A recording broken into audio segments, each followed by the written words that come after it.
Hello to the folks of the Dose of Unity verse. um, it's been a minute. Listen, I'm not going to beat around the bush and take a ton of time to do the typical full podcast apology tour of why we've been on a little bit of a hiatus. Firstly, yes, you're only seeing me in this update, but that doesn't mean you won't be seeing Diane in the future.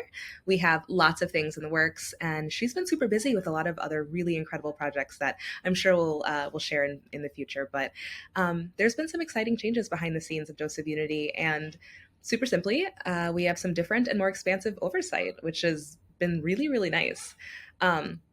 Faith, key word for this update, right, has always been the literal forefront of what we wanted to underlay in all of our Dose of Unity content.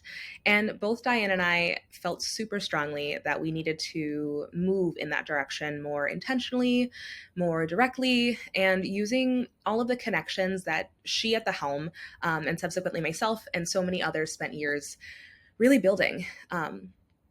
So our podcast is going to remain well informed, societally relevant with all of our issue-based topics like trafficking, addiction, mental health, things like that. That's a lot of our personal testimonies and stories, right? But we are going to be more boldly stepping into our Christian faith in these episodes, illuminating, and really like curating our content to be biblically sound.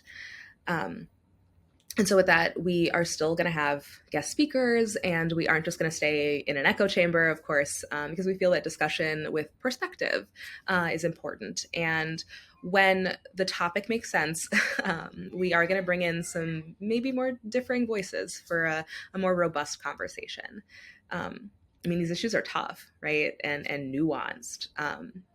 But we serve a strong God, and we really feel strongly like we can come to the table with so much and create a unifying space, even if we think a little bit differently than others, and they think differently than us. So with that, our next topic actually involves our first guest speaker, who is my little brother, Khalil, and we'll be talking a bit about spiritual warfare. So that should be a great conversation, very relevant to today. So we look forward to seeing you next month for the re-reveal of a new era of Dose of Unity. Bye, guys.